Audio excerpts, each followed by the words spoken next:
Awesome. Thank you so much for coming back on this show. You look great. How's it been? Oh, my health is good, so there's that. My physical health, Y- fine. Good, My good. Mental, mental, not so emotional. good. Okay. Well, what can we do? Not much, not very much, unfortunately, but here we are. We can do stuff from home. You've ironically been one of my favorite people to follow on social media. Not until I interviewed you on this podcast did I start following you, and I'm like, this person is not only, for one, pretty woke, but also hilarious.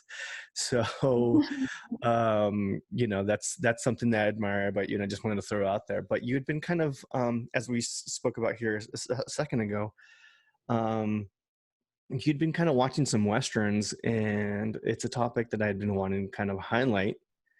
And with that said, I reached out to you because I feel like you have some understanding of this genre from a unique perspective, not just kind of a film perspective, right? Which is kind of mine, maybe more of a storytelling perspective, at least from what I know about you.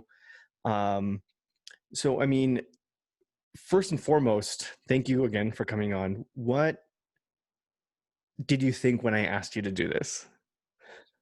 Well, I think you asked me because I started having a Western Watch Wednesday or weekends on my Instagram, which Mm-hmm. is basically like nothing structural, just me. I happen to be watching a Western, and so I hop on there to tell people my 2 cents about it.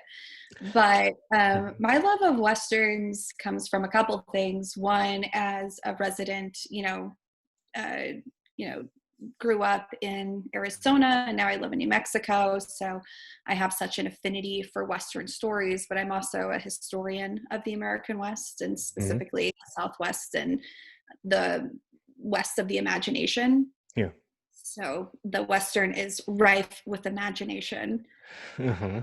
So that's kind of just why I love it. And I grew up with my dad, and so I think like a Mm-hmm. lot of our dads, Sundays were for watching what was ever on for classic movies or TBS, and I just like Yeah. developed a real affinity to it. And as I got older and became more educated, I Mm-hmm. started looking at westerns with a more discerning eye, Mm-hmm. which there's so many problematic things about a Western, but at the Yeah. same time, it has such an intrinsic, and we can talk about that later, but Mm-hmm. there's also just such an intrinsic entertainment to it as well.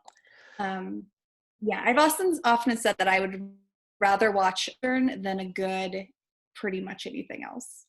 It's Really? just Really? easy.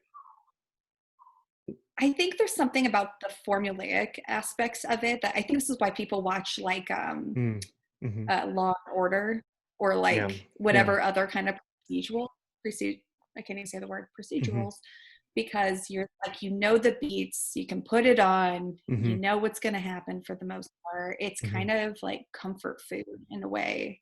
Okay. Um, so, yeah. I mean, that makes absolute sense. There is, you know what you're gonna get, right? And it's reliable. There's tropes that you can expect. And with any film, I feel like it's always a reflection of the time that it's created. And you're the one that kind of pitched the top five, right? Kind of look at Hmm. this, which is what we're going to dive into. But as I'd heard of some of these, I'd watched a couple, but I really kind of dove in and did some research beforehand. And I wanted to kind of figure out, what am I getting into here? I want to be able to have a dialogue. One thing I did notice was that even though that there was a kind of common thread and those tropes were kind of fulfilled in each of these films, they were pretty reflective, and there was commentary on the based on the time that they were filmed, 100%. right? Which is very interesting to me. Um, and there is problematic things, especially with the earlier ones, right? Those in the early 60s and all of that. Um, so as far as the genre goes, and I know some things, you know some things. Where did this genre come from? I mean, because I was wondering, I'm like, there's so many things that you can kind of, what are the origins of the Western, right? Because it's not just a Western, it's a story about a hero who's marginalized, yada, yada, yada. Right. Do you know some of that backstory? Sure. A lot of people say the Western is kind of our, like, by our, I mean the United States, Mm-hmm. kind of Mm-hmm. creation myth. Mm-hmm. So every society has their own kind of creation myth, right? Okay. And Mm-hmm. for us, we're not homogenous. We're all different races, we're all different backgrounds, we're all different, family histories. Are very different religions. So we need something as a society that we kind of decide on as our creation myth. And the Mm-hmm. Western, in a lot of ways, kind of took that role for a long time. Mm-hmm. And obviously, this doesn't speak to all Americans, but as kind of like a predominant culture, starting with the birth of cinema. I mean, before Mm-hmm. that was literature, but also with the birth of cinema, Yeah. the very first narrative film was a Western. It was trained 19. Sorry, you were breaking And up a little so, bit. Could you say that one again? Mm, you know, hold I was on. just saying it's always been such a, oh, that's No, no, it's okay. unstable. Yeah, oh, is it Um, on your end? Is that what it's saying? it flashed up for a second. Sorry about that. Okay, no, no, no, it's okay. So you were saying It's it always was, what was that first film? The Great Train Robbery of 1903 was the Oh, first kind of narrative okay. film. Okay. And in the popularity of Western, it's had its more popular times than others, but it's always been there. Hmm. So much so that, in the 1950s on TV, there was 3 channels and 30 Westerns on TV. 8 of the top 10 shows were Westerns. It Hmm. was like a bonanza, pun Hmm. intended, of Western television, Yeah. and cinema had the same kind of trajectory. Hmm. Hmm. So, yeah, I think that's kind of So that's why where, people have always been attached to it. And like you said, it's such a product of our time. It's both like of its time, it's a reflection of its time.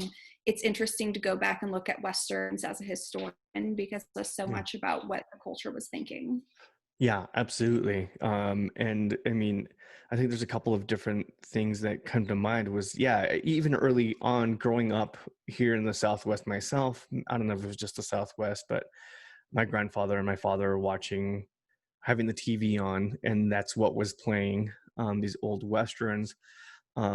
Even in film school for me, I can't remember the name now, but there was a scene, what was that show with the famous line, get the hell out of Dodge? Um, do you remember that show? Is it an old one? Yeah, yeah, yeah, it's an older one. It was a long running one, but anyways, that's where that comes from, that line, right? Get the hell out of Dodge. Mhm. But we even took this scene, we had to re-edit a whole scene from that just because it's so much storytelling is kind of taken from that. And it really kind of has become this Americana kind of genre, right? It's very representative of the US. Um, I'm kind of interested, and we can start with the list because it looked ironically. I wasn't sure if you did this intentionally. You said it was chronological, right? You did say that. And was that intentional? Was the order before I we put it tell in chronology. anybody? Yeah, you put it in chronological order. Are you ranking it from your favorite to least favorite, like top five in any specific order, or are you just wanting to do it in that order? Do you think the most recent one was the best one you've seen, or you're just the No, one? Okay, how did you compile this list? Tell us. sure. So I picked 5 movies that aren't typically on the rundown of the best Westerns of all time. Yeah. So if you talk to film critics, I think they're going to say the best Westerns of all time are going to be The Searchers, High Noon, Shane, Unforgiven, The Wild Bunch, Butch Cassidy and the Sundance Kid, Hmm. etc. Hmm. So I try to pick 5 that some of them are popular, but are not typically on that list, and they happen to also be my favorites. And I feel like each of them kind of tells a different facet of the Western genre or a Western theme. Okay. So that's why I did it this way. And then I also rank them from 5 to 1 in chronological order so we could talk a little bit about how the Western evolves over time. Yes. Okay. So you see, you're a Story. storyteller. I'm just You. like a history dude, so it's like I think important to like establish that Mhm, the Western in the 20s and 30s, for example, were like mhm, the mhm. movies. They had that was kind of the Mm, birth of like the singing cowboy, Gene Autry, sure. Roy Rogers, Tex Ritter. In the Depression era, the Westerns, instead of being like a white hat versus black hat, bad guy versus good guy Mhm, narrative, they started to bring in the bad guy was like the bank, right? Because it's the Depression. So the bank's the bad guy, the government's the bad guy. mhm. And then the first kind of movie that legitimized the Western is 1939 Stagecoach, which is directed by John Ford, starring John Wayne. Yeah. And that is the duo who makes my first pick, which is The Man Who Shot Liberty Valance, which Yeah. was So we came can out dive in into that one. Yeah. yeah. Have you seen it? Parts of it. I just went through, and again, I went really quickly, kind of through the high points. Watched the trailer, looked at it. What stood out was the combination. I didn't know that James Stewart had done a western. I mean, I know him from Vertigo fame, right? Mhm. And what else am I thinking of? It's a wonderful. It's a Wonderful Life, right? Actually, my girlfriend only just recently made me watch that because I'd never seen it, but I knew James Stewart from Vertigo, right? I didn't know he did this, which is also very interesting. So, this film in itself, what was your point by bringing this one into it? Well, The Man Who Shot Liberty Valance is a John Ford Western, and I'm not actually a huge fan of John Ford Westerns, which I Okay, know is sacrilege to everyone's like dads and grandpas right now. sure, sure. But I'm not a huge John Wayne fan. A lot of that has to do with who His he pers- was as a I person. was gonna say his personality, right? Yeah. Yeah. And also, he is a pretty stiff, not great actor, in my opinion, in a lot of films. But he was great in this, and Jimmy Stewart is one of my all time favorites. Mm-hmm. And I actually didn't know until I was prepping for this that this film was filmed in 1962. I always thought it was much older. Mm-hmm. And the plot of the film, just very quickly, is Mm-hmm. that Jimmy Stewart is a lawyer from the East. He comes to a little town. It doesn't say where, but it seems like Arizona territory. Mm-hmm. And it's at the point in history where the town is starting to take over. It's this idea of trying to like civilize the old West town. And Sure. so he's bringing the law and order, right? Like Mm-hmm. literally, he's a lawyer. Mm-hmm. And people there are at the mercy of this, outlaw named Liberty Valance. And Liberty Valance doesn't want the law to come to town, right? Mm-hmm. And John Wayne plays this old, rugged cowboy farmer type who's Mm-hmm. kind of the manly machismo guy, and he Yeah. looks on Jimmy Stewart as this kind of like feminized modern man. And Right. so it's kind of but John Wayne's still the good guy, so it's kind of like Jimmy Stewart and John Wayne are fighting over the same girl, and then at the same time they have the big bad, which is Liberty Valance. Okay. And the reason I picked this movie, other than it's just a really excellent film, Mm-hmm. is it kind of shows that tension between the idea of the way of the gun and the way of law and order, and Mm-hmm. the idea of culture and literacy and modernizing efforts to the West. Mm-hmm. Mm-hmm. And most famously, it really delves into the topic of truth versus myth in the West.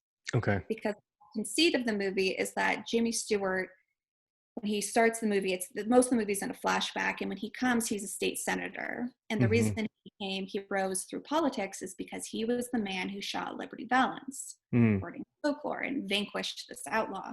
Mm-hmm. But spoiler alert, spoiler alert for like a 6-year-old movie. Yeah, you can. Um, Yeah, you can. I mean, I didn't watch It's a Wonderful Life until last week, or like 2 weeks ago. So yeah, it could be a spoiler alert, but yes.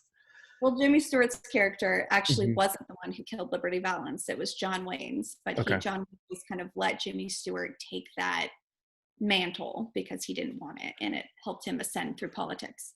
That's And such an so, interesting story there. Yeah. Yeah. And yeah. so, hmm. And so it has the last line of the movie is one of the most iconic lines in all of Western film, which is where old Jimmy Stewart is being introduced by a newspaper man, and he's telling the true story of what happened.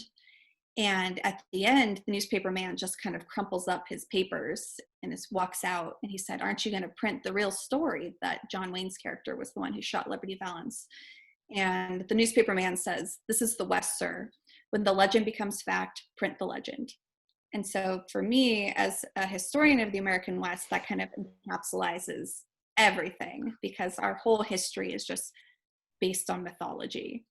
Oh no, absolutely. We need these heroes to kind of unite us, right? This uniting kind of thing. You see him for some reason that what stood out was the last film in the Dark Knight trilogy, where Batman has to become the bad guy for the good guy to be the good guy.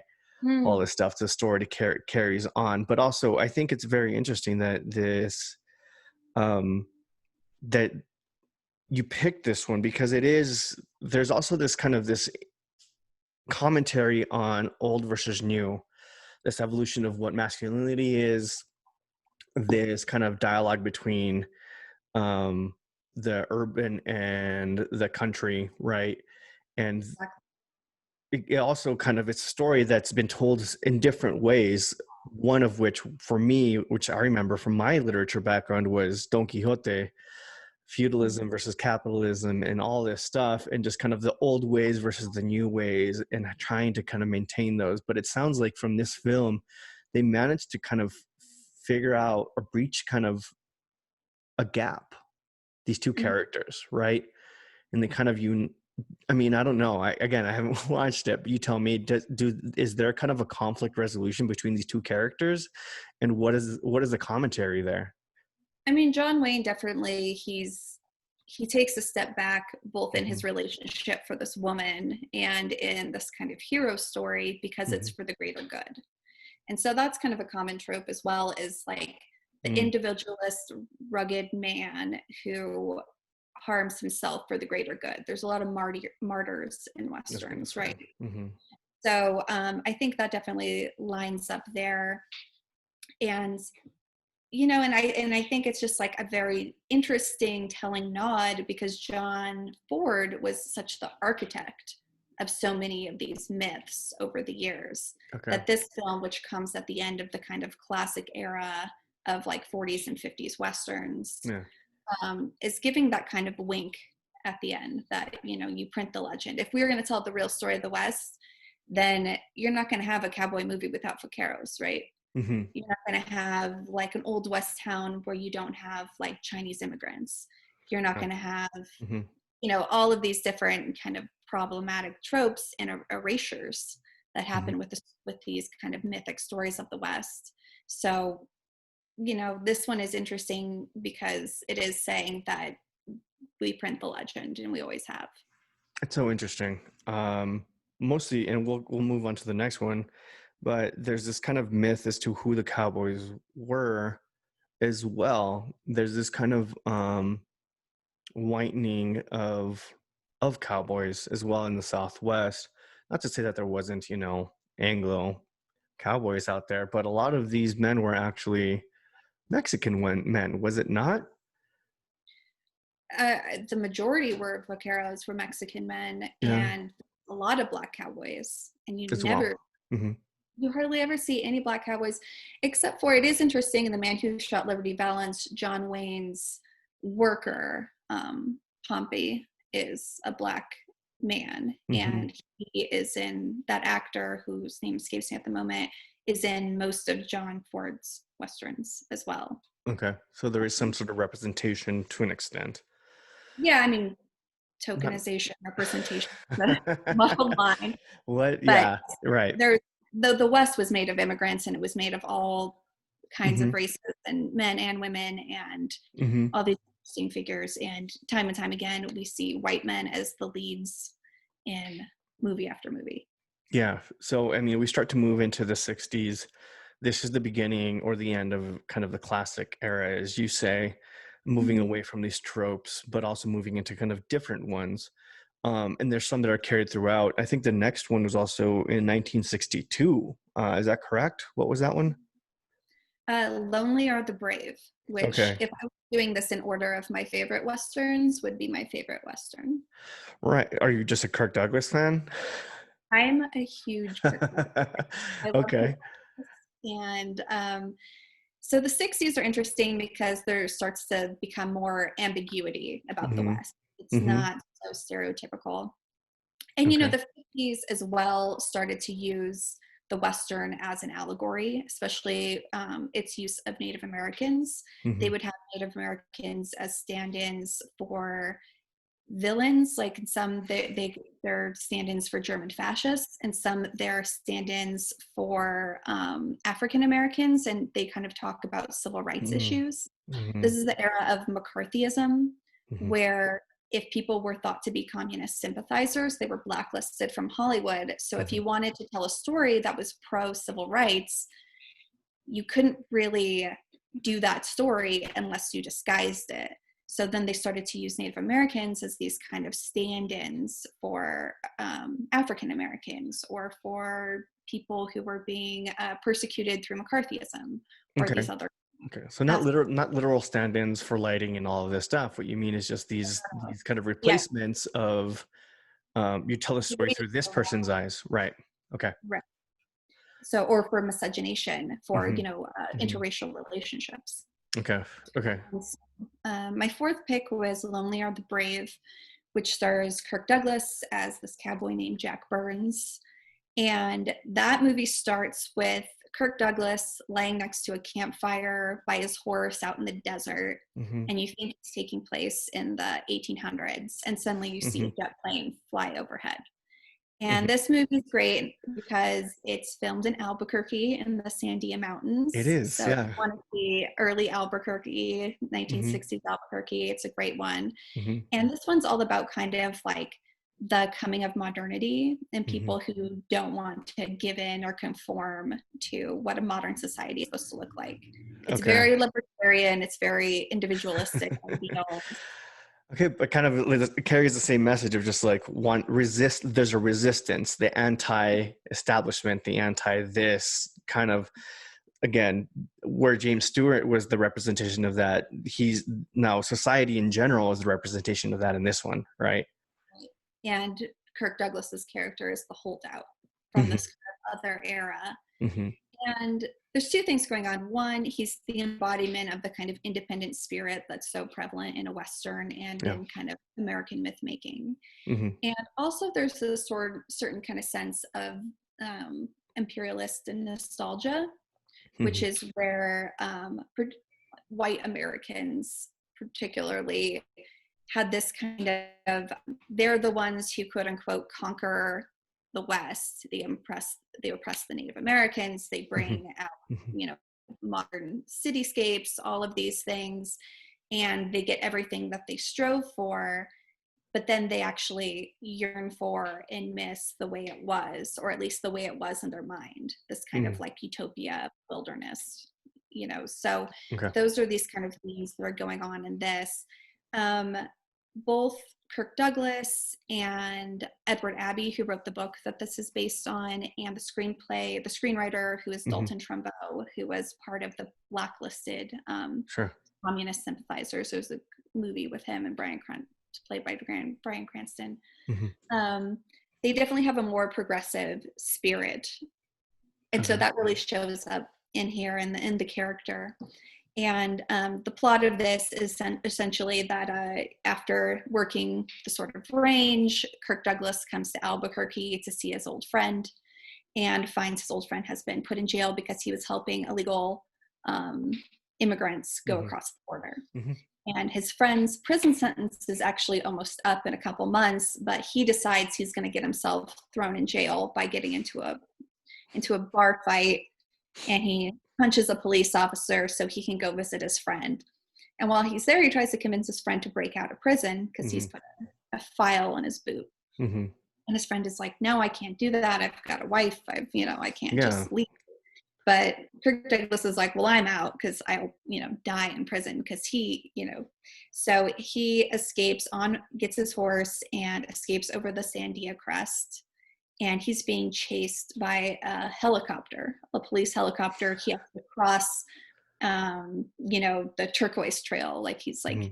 all of these like weird kind of like blend of these modern elements with like an old cowboy on a horse and Yeah, yeah. symbolism of life, and it's just like a beautiful movie. And Yeah, I didn't even know it existed until I saw it, and I looked it up and I watched the trailer and I'm like, wait, is that a helicopter in a Western?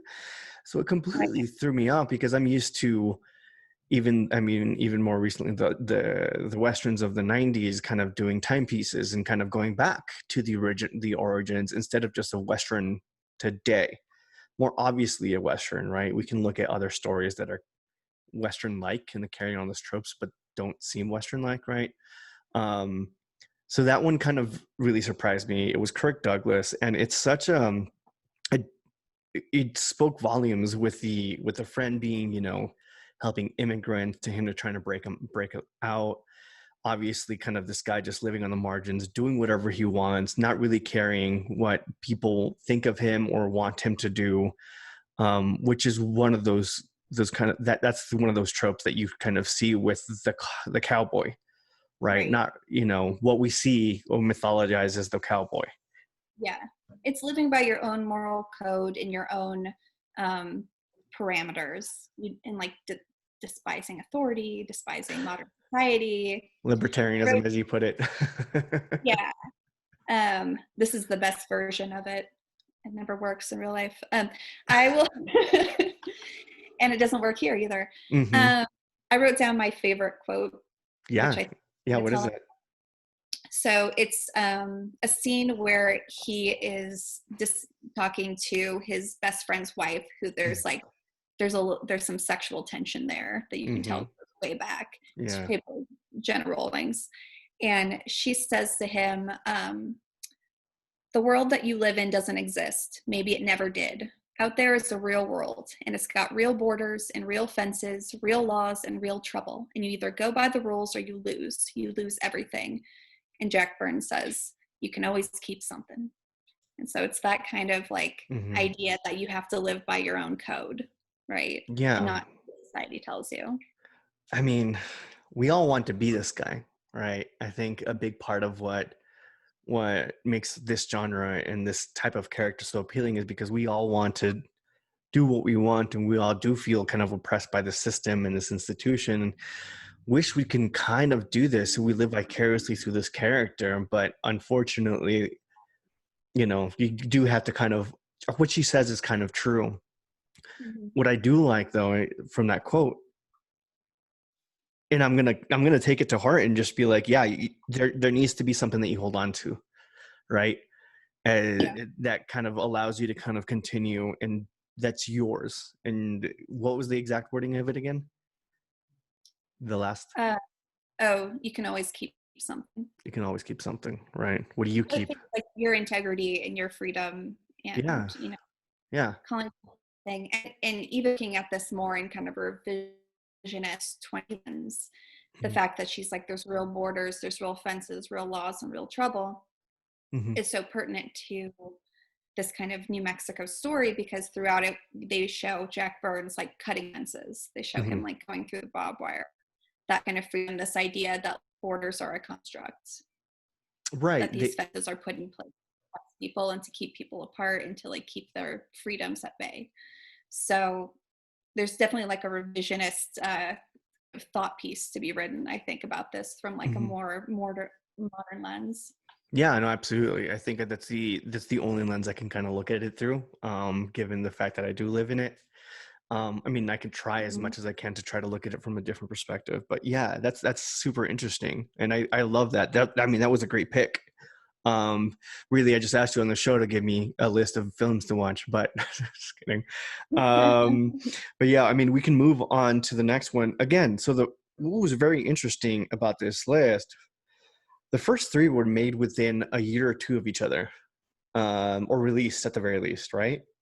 I didn't mean to do that. I thought it No, would no, be no. way more Hmm. easy to do one from like each decade or something, but it turns out my favorite westerns were all filmed in the 60s. In the 60s, no, I mean, it's such an interesting time, right?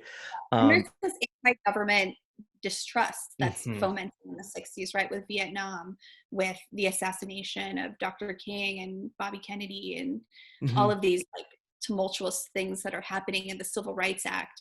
So it's just such a fraught and interesting and vital time in American history, and that's what makes the Western such a great, parable Yeah. for that. Was one of these characters, was it in this one, that this last one, that he was a veteran of the Korean War? Yeah, that was Lonely or the Brave. Yeah, yeah, which is also a very interesting commentary as well, right? Coming back before, I mean, there wasn't very much kind of perspective on Vietnam quite yet, or dialogue around that. So the Korean Mhm. War was the most recent war at that point. So this guy who had been part of the system being so anti it at this point is very intentional as well, right? And Uh, the American people thought that was a feudal war. At the end of mhm, the day, mhm, that line still exists between North and South Korea. All these men died. mhm, People are like, "What are we doing this for?" Communism still exists. So mhm, it's interesting because as a veteran of that war too, we can kind of see like the feudal nature. You talked before about Don Quixote, this kind of quixotic mission mhm, that never really leads to anything. So it's better just to kind of do you and not mhm. listen to the government. Yeah, yeah, because no matter what, at least you're staying true to yourself, right? Which is Hmm. very representative of the cowboy and where they find their kind of peace, um, when they're lonely, right? Their peace. So the next one I found very interesting. You kind of want to dive into your selection of this one? Sure. This is 1967's Ombre, Mm-hmm. starring Paul Newman as John Russell, who Mm-hmm. is a man raised by the Apaches. Yes. And the movie starts with him going into a bar, a little desert bar in southern Arizona, with Mm-hmm. two of his Apache brethren. And they walk in, and he looks like an Apache himself. Mm-hmm. And at first, the bartender is not going to serve them. And he stands up for his two Apache comrades who don't get a line, by the way. And so we can talk a bit about the way Right, but Native Americans are treated, even mm-hmm. when they're done in a sympathetic way. So this film is a lot about like racism and is very pro Native American, but at the same time, at this time, you're not going to have a Native actor in a lead Right, role. yeah. You need a surrogate. So you need the blue-eyed Indian, as the trope is He's called. kind of also he's brown faced a little bit.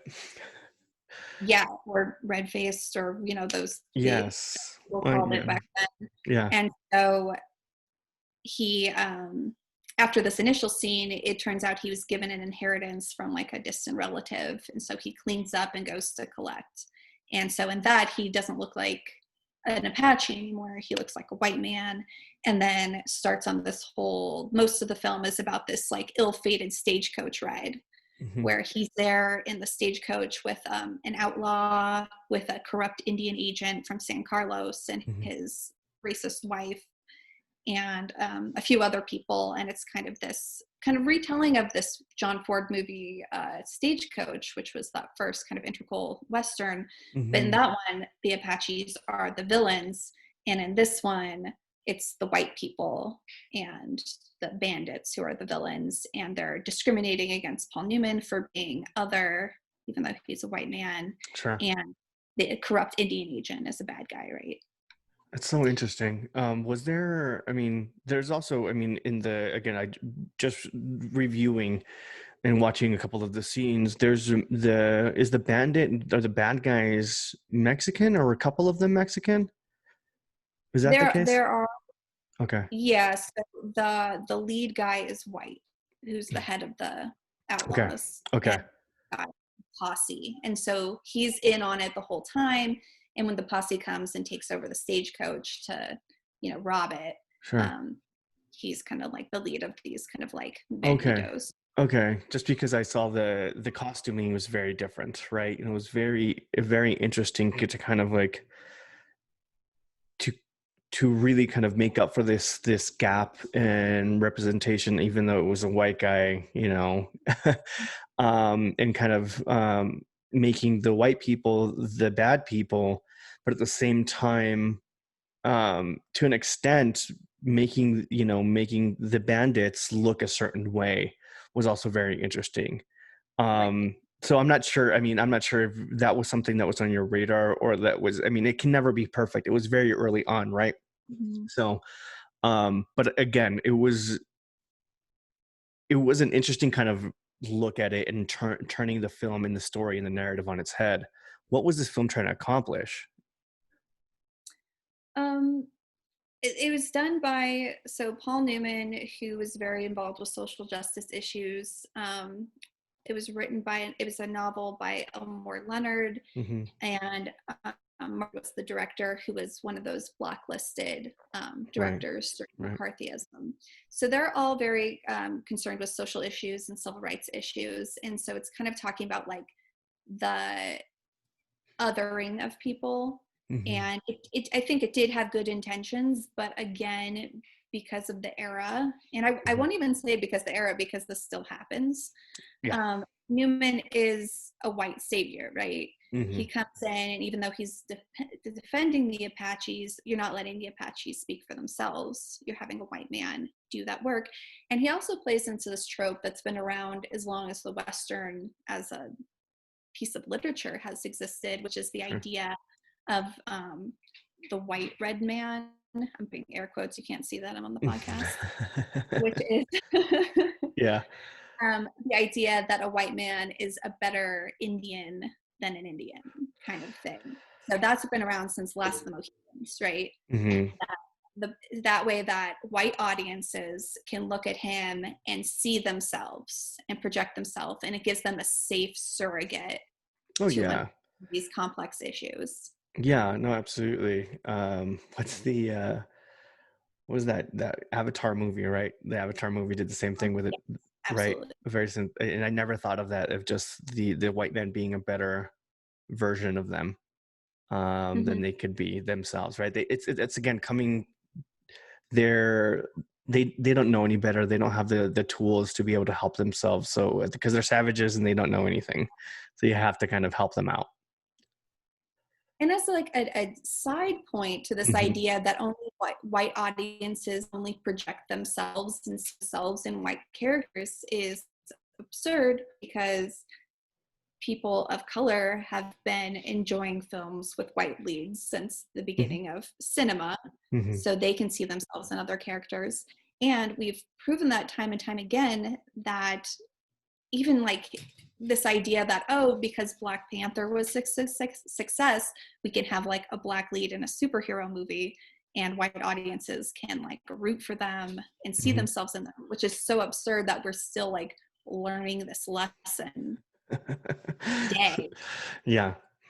And so, and there were a lot of movies that had a lead that was Hmm. supposed to be a Native American, but they were played by um, a white man, Burt Hmm. Lancaster, Jeff Chandler, all these people. I would say a Jay Silverheels Hmm. TV show was one of those kind of actually indigenous. He was a First Nations man, who played Geronimo in two different films, Okay. and was like one of the very first Native Americans to have like a speaking role, right? Hmm. But for the most part, any kind of lead character, even if they were supposed to be Native, were played by a white person. And same for women. Women were also, they called them like the painted white lady or whatever. And Okay. so I was they gonna always had to say. have a Okay, I was gonna say, yeah. white men were playing them as well, or? No. White actresses would play Yeah. Mexican and American women, and they were, Native American women were treated even, they were Worse. even more Yeah. exclusionary. There was even more erasure. They were either played by like the Hmm. Indian princess, where they were so like delicate and need to be rescued, and Uh-huh. often they would have like an interracial romance, but then they had to die, because you cannot have a Native woman and a white man ride off into the sunset together. So they would be sacrificed and killed. And I was thinking about Insane. this, because Hmm. like that happens in 1950s Broken Arrow, and it happens in Jeremiah Johnson, Hmm. and it happens in a movie I saw like 2 years ago called Wind River. You Yeah. just like can't have an interracial romance with like a Native woman, Uh-huh. and they always have to die. Huh. So it's a very, That's an interesting one. I'd never, I guess, paid attention to that, but that makes sense, right? I'll keep an eye out for that. yeah. It's like when you ever see like a happy like Native woman on screen with like a interracial relationship, like she's a god. Legends of the Fall, You're like, it can't happen. won't be happy. Jeez. Okay. So there's a gap here between the early 60s and the 90s, right? The 90s is when I felt, and I think it's been called kind of the return of a Western. So I don't think Mhm. it's I don't I also makes sense that you kind of skipped up to 1993 in a way. Um, Instead of kind of picking one from each time, not that there wasn't during those times. 1993 is when this one came out. Can you kind of give us an idea as to why you chose this particular film? I mean, this cast is pretty loaded. Um, Such a good cast. yeah. So my pick is Tombstone from Hmm. 1983, which is probably the most rewatchable, fun popcorn movie of my selections. Okay. And the reason I wanted to pick a 1970s movie, and I do like a lot of them, but Hmm. you just like can't deny Tombstone for entertainment value. Okay. And just to briefly go over what we missed in the 1970s, the genre becomes less popular, but there Hmm. are some great 1970s westerns. There's a lot of experimental, and new Hollywood takes over, so people are doing interesting things. Sam Peckinpah, satire becomes a Oh. western trope. You've got Okay. Little Big Man, you've Hmm. got Blazing Saddles, you've got acid westerns, you've got sci-fi westerns, you've got Westworld, you've got Mad Max. People say Star Wars is a western, right? So Yeah, like you have movies all that these, right? Hmm. fit into those kind of like western tropes, even though they're not even set in the American West. Hmm. And then we have the 80s, which is very cheeseball, huge dearth of westerns. You've got Silverado, Near Dark, which is a vampire western, which if you haven't seen, I highly recommend. Very good, Got it. directed by Catherine Bigelow. Okay. And the movie that turns it around is Young Guns Hmm. in 1988, which is Hmm. also a good time. Yeah. And the reason that one's so successful is because they've got this like hot shit young cast with Kiefer Sutherland and Emilio Estevez. You got the Brat Pack in there. You got Charlie Sheen. Hmm. You've got Blue Diamond Phillips. It's a huge success. So people are like, okay, maybe Westerns are viable again. Hmm. So when you hit the 90s, you've got this huge resurgence of Westerns in the 90s. Yes. And Young Guns is a silly movie, also filmed in Cerritos, which is Hmm. cool. Hmm. So you've got Back to the Future 3, you've got City Slickers, Quick and the Dead, Maverick, Wild Bill, bunch of cheeseball stuff, Yeah. right? Yeah. And Yeah. then you have two extremely important Oscar-winning movies in Unforgiven and Dancing with Wolves. So Yes. that like permanently kind of like resets the stage. We're back like full swing Western mode. Hmm. And Tombstone is part of that kind of silly, but also like legitimately good.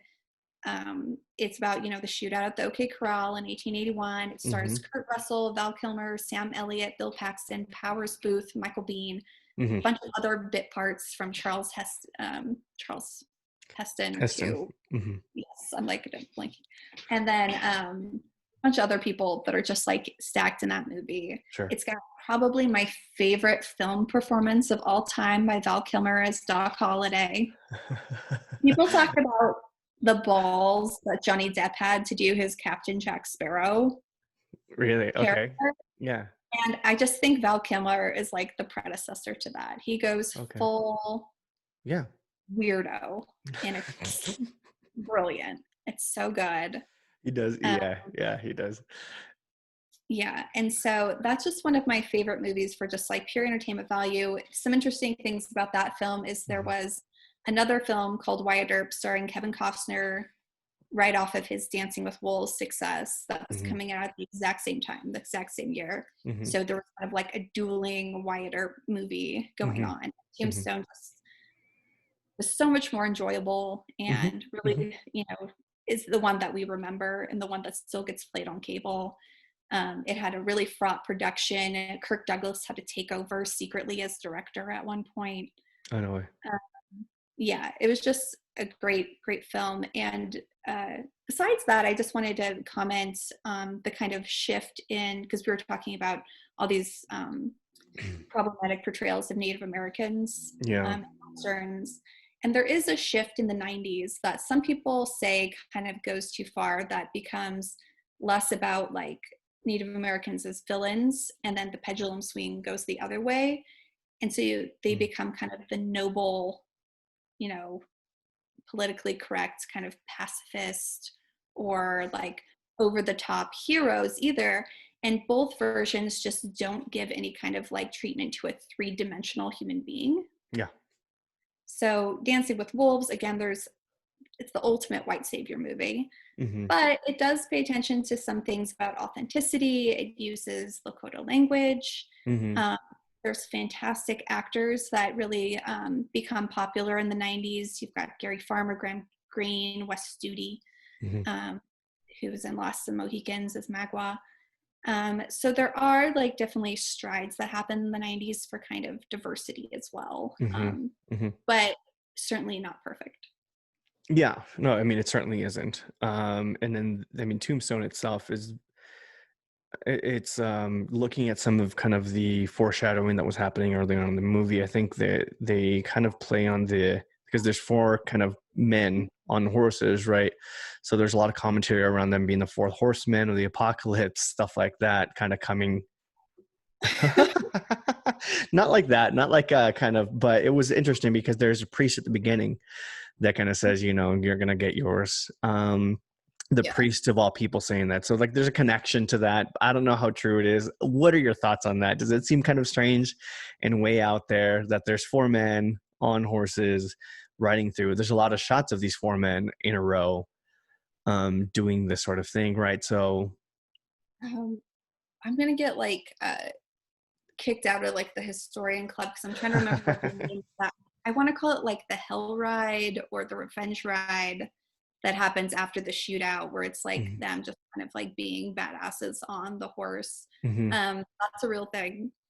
Um, the gunfight at the OK Corral is actually a really interesting moment in the American West lore mhm, because it's a 30-second shootout that spurred tons of movies, yeah, parody, yeah, legendary, and it's really the only time that I know of in the American West where that actually happened, where there yeah, was the law against the outlaws and they met and shot it out in that way. mhm, So, we always have so many tropes, so many movies, High Noon, where it's just kind of, meet me at noon and you go out in the street and you do the shootout. mhm. And to my knowledge, this is the only like true version of that going down Like a in that shootout, way. and it happened at a very early time in the American kind of history, right, and story. So Mm-hmm. it probably, I mean, I would say it inspired a ton of storytelling from there on out, right? The idea of a shootout between good and bad, and the using of these guns. And I mean, Mm-hmm. it's used in so many other genres. One of the best scenes of all time is from Heat. Have you ever watched that film? And yeah, it's about 10 minutes of just an epic shootout. I would venture to say, to an extent, it's inspired by a lot of this, right? Mm-hmm. It's really kind of ingrained itself in, And unfortunately, in the real world. the real Wyatt Earp, he lived a long Hmm. time. Hmm. And he moved to Hollywood and was a consultant Yeah, on Western films. Like yeah. he definitely got into the movie and myth making business. Hmm. So it's a really interesting real story as well as fictional story. And when I was trying to think of like my favorite line from that movie, I just like there were so many of them. They're Oh just yeah. like so quotable. Okay. Okay. I'm your Huckleberry. I've got two guns, one for each of you. Hell's coming, hell's coming with me. You're a dandy if you do. Like they're it's just so That's too good. You are a southwestern desert girl if I've ever met one. Let's just put it that way. Just based on just your love of these specific things. Yeah, it's just awesome. Very, very good and unique. I mean, and so let's move on to the last one, right? This is one I'd heard of mostly because I knew it was being shot in here, Hmm. in New Mexico and in Albuquerque. You do see shots of the city itself in it at some points, but so it's a very interesting kind of film that I kind of really went below my radar. I knew the name, but didn't know about it. Hmm. Um, why'd you pick this one? So I really wanted to pick a film that did not star white men. And I think it speaks, I don't, it probably says something about me, but it also says something about Hollywood and the Hmm. movies and things we want to see. And so I was thinking about the modern Western of the last 20 years and the strides in diversity that we've had. And we've had Brokeback Mountain, we had the remake of Magnificent Seven starring Denzel Hmm. Washington, Hmm. Django Unchained, some people say is a Western. I would beg to differ, but it's Hmm. still a good movie. Hmm. Had a lot of women-led Western films like Meek's Cutoff, Jane's Got a Gun, Godless, True Grit. Hmm. Um, but my favorite, if I was being honest, of the last 20 years, I think, is Hell or High Water, which came out in 2016, starring Chris Pine, Ben Foster, Jeff Bridges. Again, Um, awesome actors, amazing actors in their own so regard. Like, good. yeah. Yeah. Also, a really awesome Comanche actor named Gil Birmingham, Hmm. who's one of the police officers with Jeff Yes. Bridges. His partner, I think, right? Yeah. His partner. Taylor Sheridan wrote this screenplay. He also wrote Sicario, which is, I Yes. think, a really interesting film. So good. He wrote Wind River, which is a flawed but somewhat reasonable, entertaining movie. Yellowstone. This story is about two bank robbing brothers Hmm. who, they're not greedy. They just want to keep their land, their mother's land, from Yeah. being foreclosed on. Yes. And so they're robbing the banks that are trying to foreclose on their property. And what Hmm. I find so interesting about this is it was written during the recession of 2008. So Hmm. it's a bit of that kind of return to like 1930s Great Depression films where like the bank and the institution is the Hmm. villain here. Hmm. And so we have these anti-heroes, but you're really rooting for them. And even the people in the film, the kind of bystanders who like watch them rob the bank, or there's a line, they're at a diner and the police go over Jeff Bridges and he's like, how long have you been here? And he said, I've been here long enough to see the bank that's been robbing me for 30 years get robbed, or something like that. So I Right. think it's a Right. real, once again, such a commentary on the time and place in which it was done. We don't Hmm. trust the government. We don't trust Wall Street. We don't trust the bank. It brings it They into the 21st century. Absolutely. Absolutely. And it harkens back that idea of the kind of 1970s anti-hero. And there's a real like Bonnie Clyde aspect to it. And I do love that it was filmed in New Mexico, even though it's supposed to be West Texas, but we can Hmm. tell the difference. So that was my, if you want to get like a great modern Western from the last decade, I would highly Yeah. recommend that. Yeah, no, absolutely. Like you said, it modernizes the whole thing while keeping a lot of, I mean, it's set in the desert, right? It has these two men on the run. They're not on horses, but they're in their cars and they're robbing the Mhm. bank. And the bank, like you said, is the bad guy. And there's the cops, the law chasing after them. There's shootouts. There's the whole thing. It's pretty much, it is, I mean, it is Western, right? There's martyrdom in it, it's got Yeah. the full. Um, and there's been actually a lot of great modern westerns over the last 20 years. So I actually feel between studios making a lot more effort to be diverse in their casting and the stories that they tell, and just the quality of the stories that are being made. They're not as like cheesy as, even though I love City Slickers and Young Guns and that kind of stuff. They're They fun. are like more sophisticated. Although I will say I was in a western as Mm. a body double for Helena Bonham Carter in The Lone Ranger, which Okay. probably the worst western I've seen in the The last Johnny 20. is the Johnny Depp one, right? The Disney one. Yes, very Yeah. bad. Yes, but I was in it, which was kind of a surreal experience. I had so many issues with the fact that Johnny Depp was playing a Native American man, but 100%.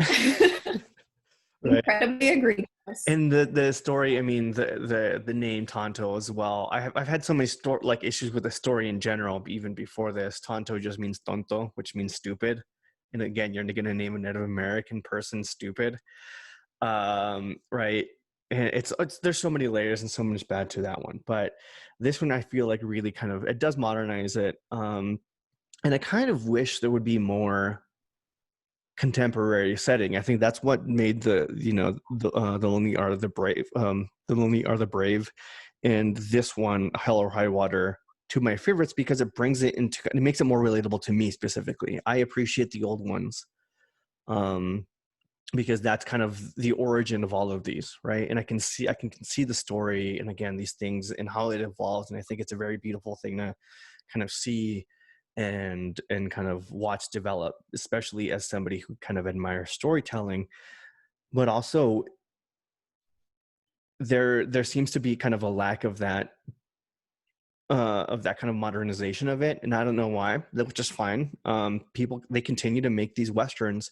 I think Tom Hanks is having one come out, was also filmed here, Hmm. and that one's also kind of I don't know. I'll watch it and see what it's about and see what it looks like. I'm not sure if you know much about that one, but it doesn't seem like this genre specifically is ever going to really go away. Is what I'm getting at. I think you're right. I think it just kind of encapsulates so much of what feels distinctly American, and that's our evils. It Hmm. shows our racism and sexism and capitalism, like I said, but also Yeah. our those idealized virtues. And I think there's something haunting about the landscape as well. So I think we're always going to want to see movies set in the Southwest and in the Hmm. American West. And the environment is such a character and part of it. Um, Yes.